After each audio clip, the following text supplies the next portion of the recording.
Halo guys, balik lagi sama GoFrank. Gimana kabar kalian hari ini? Baik-baik aja ya kan? Seperti biasa di hari Kamis, kita akan kembali melanjutkan pembahasan alur cerita series Donggua Throne of Steel episode 137 ya guys ya. Tapi sebelum itu, Mimin rekap santuy dulu episode sebelumnya. Berkat kejeniusan Wang Yuan melewati ujian di ruangan rahasia, Dewa Raksasa pada akhirnya memberikan kristal terakhirnya, sehingga Wang Yuan dapat mengalahkan pasukan iblis. Sementara itu, ketika situasi medan perang mulai tidak kondusif, Hao Chen bersama Seng Sai'er lantas mengombinasikan teknik reinkarnasi untuk membunuh Dewa Iblis Pilar 68. Terus gimana sih keseruan dan kelanjutan di pembahasan hari ini? Jadi kuilah cari posisi rebahan yang paling nyaman. Inilah waktunya kita baku hantam. Meskipun Seng Sai'er bersama Long Hao Chen berhasil menemukan posisi Dewa Iblis Pilar 68 serta membunuhnya dengan satu kali serangan, tapi hal tersebut tidak berakhir begitu saja. Pasalnya menurut informasi, Dewa Iblis tersebut memiliki kemampuan rahasia menghidupkan kembali jiwanya. Dan benar saja ketika Sai'er baru saja mengatakan hal itu, sang Dewa Iblis tiba-tiba saja menggunakan teknik pengorbanan untuk menjebak mereka berdua. Walaupun Hao Chen dan Sai'er mencoba untuk menyerang dan menghancurkan formasi tersebut, namun sayangnya hal itu percuma saja, di mana formasi yang dia ciptakan mampu menyerap segala jenis kekuatan. Bukannya takut mendengarkan ancaman tersebut, Long Hao Chen lantas menyarankan Sai'er membunuh tubuh aslinya, sehingga memaksa Hao Chen mendekati formasi terlarang. Dan untungnya ketika Hao Chen berada dalam posisi tertekan, Seng Sai'er dengan cepat membantunya.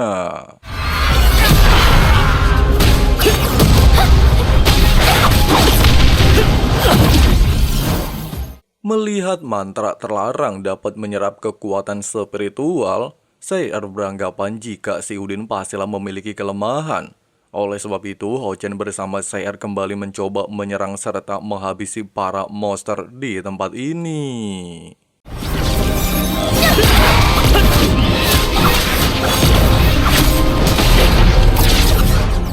Si Udin menegaskan, selama teknik pengorbanan tetap melindungi area ini, maka duo bucin tidak akan pernah bisa menemukan tubuh aslinya.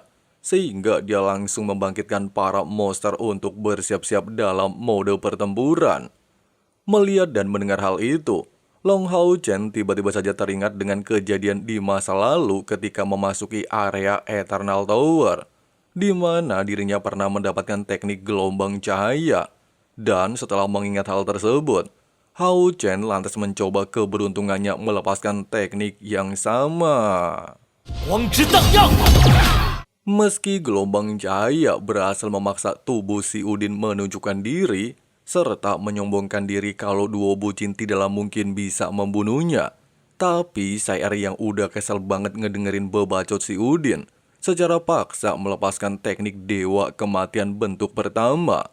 Sedangkan Hao Chen kembali menggunakan tebasan cahaya untuk menghancurkan ratusan mayat, sehingga Udin tidak lagi memiliki kesempatan bersembunyi di tubuh lain.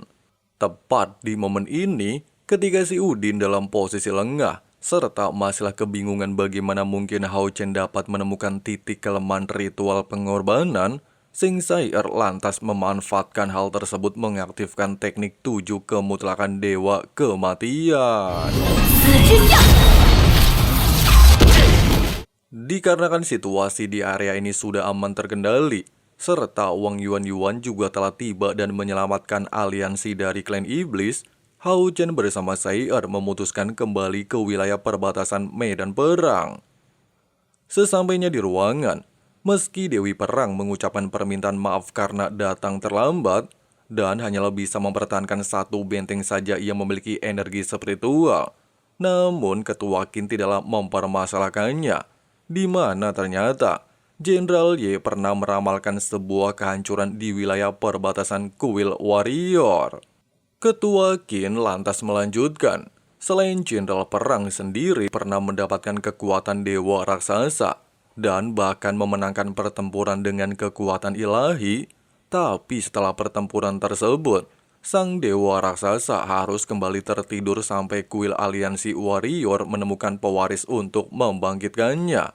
Itulah alasannya, dewa raksasa meminta Jenderal Ye menciptakan batu energi, sehingga sementara waktu bisa melindungi benteng aliansi.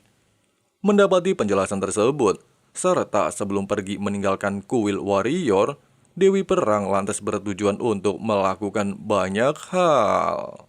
Melihat para tetua bersama prajurit elit berkumpul di halaman batu spiritual, Tete Yuan lantas menarik sebuah kristal dari pilar spiritual dan menambahkan berkah dewa raksasa untuk memperkuat energi batu peninggalan Jenderal Ye.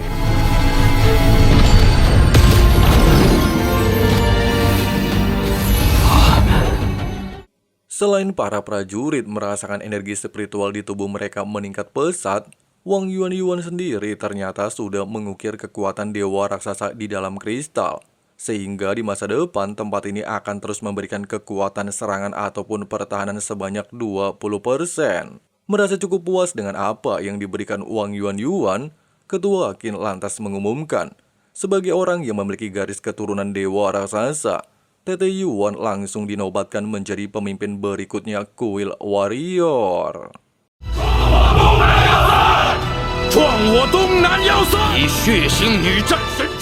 Malam harinya, di saat Lauren mengajak rombongan Yuan menikmati secangkir teh di dalam ruangan, Ketua Qin tiba-tiba saja menghampiri Hao Chen serta memberikan 1 juta poin kontribusi. Dengan alasan kalau semua ini sebagai penghargaan karena telah membantu menyelamatkan perbatasan. Pasca kepergian dua tetua, melihat Zhang Fang bersama Yuan pergi meninggalkan ruangan, pesulap hijau lantas beranggapan, apakah mereka berdua sedang membicarakan urusan penting. Merasa kepo dengan hal itu, baik Hao Chen, Sai dan Lin Xin bergegas menyusul 2 orang tersebut. Tidak berselang lama, sambil menguping percakapan Wang Yuan bersama Zhang Fang, Lin Xin tanpa sengaja mendengar ucapan mereka, di mana ternyata Zhang Fang sudah berada di kuil warrior selama 1 tahun penuh demi orang yang dia cintai. Sementara itu, dikarenakan misi Zhang Fang melindungi kuil warrior telah berakhir, Tete Yuan lantas bertanya apa tujuan selanjutnya. Apakah dia akan segera kembali ke kuil kesatria? Zhang Fang menegaskan, dirinya ingin tinggal di sini, meskipun hanya dalam waktu singkat, akan tetapi dia sudah terlanjur cinta dengan Wang Yuan dan menyukai orang-orang kuil prajurit. 你要留在战士殿？凤哥这是在表白吗？也喜欢上了战士殿，但我已经喜欢上了战士殿，只有短短1年，365个日夜，我想留在战士殿。 Sambil menggenggam tangan Zhang Fang, Tete Yuan terlihat mengutarakan isi hatinya. Selain dia juga berharap Zhang Fang bisa tinggal di kuil prajurit membantunya mengelola pasukan, Wang Yuan juga memberikannya kepercayaan untuk mengatasi setiap masalah nantinya.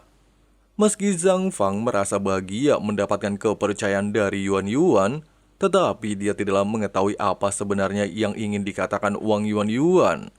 Sambil pasang wajah imut, si Tete mengatakan, jika dia sangatlah gembira bisa menghabiskan waktu 1 tahun penuh berjuang bersama Zhang Fang dan tiba-tiba... Akibat ulah dari pesulap hijau yang pengen ngadain momen romantis, Wang Yuan jadi enggak fokus ngedengerin curhatan isi hati Zhang Fang, sehingga membuatnya mengucapkan hal lain, di mana Zhang Fang berharap kalau Yuan bisa menyelesaikan ujian dan kembali dengan selamat. Di tengah-tengah percakapan ini, dikarenakan tetua Lauren terlalu banyak minum es jas jus, bahkan membuatnya tidak lagi sanggup berdiri. Dia lantas memanggil Yuan untuk membangunkannya. Waduh, ini orang rese juga ya guys ya, ganggu momen romantis aja ya kan. Di waktu yang sama, ketika Wang Yuan telah melakukan tugasnya, Hao Chen lantas mengatakan jika mereka akan berangkat besok pagi. Namun sebelum itu, sang kapten menyarankan seluruh anggota bergerak membentuk sebuah kelompok demi mencegah perhatian klan iblis dan sebisa mungkin menghindari pertarungan. Lin Xin bersama Han Yu ditugaskan untuk pergi ke wilayah Zan dan bertemu dengan botak Saitama alias si Mesian. Sedangkan Hao Chen bersama Sai Er dan Wang Yuan akan pergi menjemput Chen Yinger.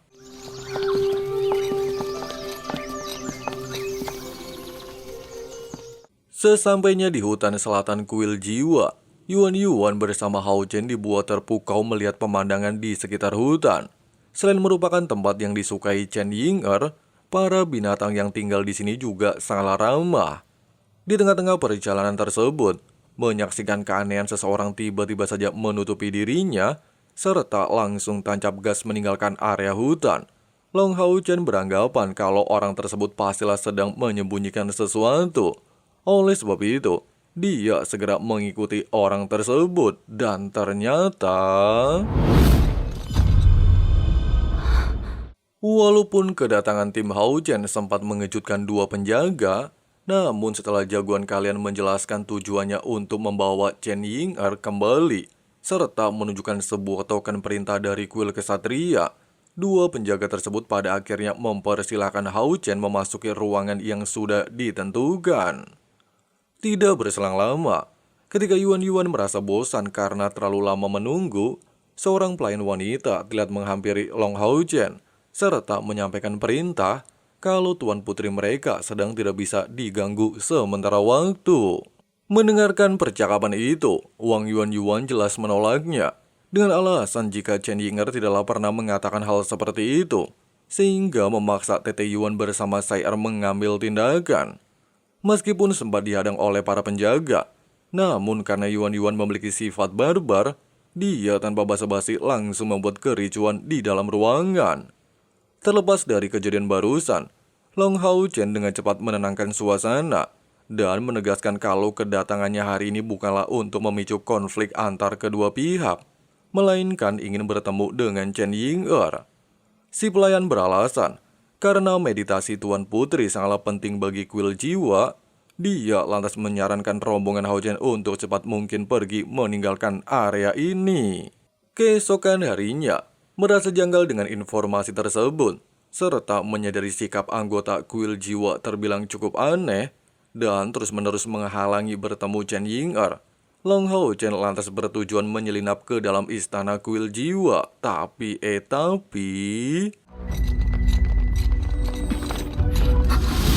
Mengetahui posisinya telah terbongkar, Hao Chen segera menyusun strategi, di mana Wang Yuan diperintahkan untuk menghabisi kelompok pasukan di dalam terowongan, sedangkan dirinya bersama Sai Er akan mengatasi beberapa anggota.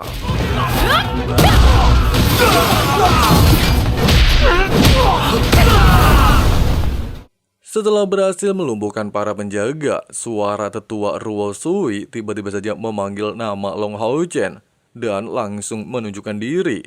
Tanpa basa-basi, Hao Chen lantas bertanya apa yang sebenarnya terjadi. Sambil pasang wajah gelisah, Ruo Sui dengan cepat meminta jagoan kalian untuk secepat mungkin menyelamatkan Chen Yinger dari formasi pengorbanan darah. Nah, seperti itulah alur cerita kisah perjalanan ke Kesatria Tampan episode 137-nya.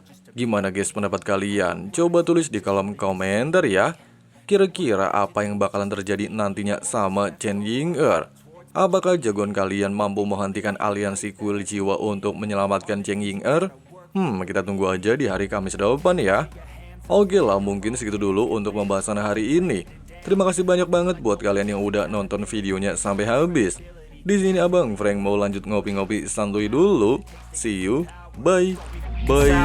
Take a cold shower, scream until you're louder, work until you're prouder, and all the doubters, they're just your downers. I swear to God they all let me down. I always fought just to wear the crown. I'm off at these fucking clowns who were all taught they deserve an ounce. It's only worth it if you work for it. It's only worth it if you work for it. I won't stop till they hear me now. I won't stop till I wear the crown.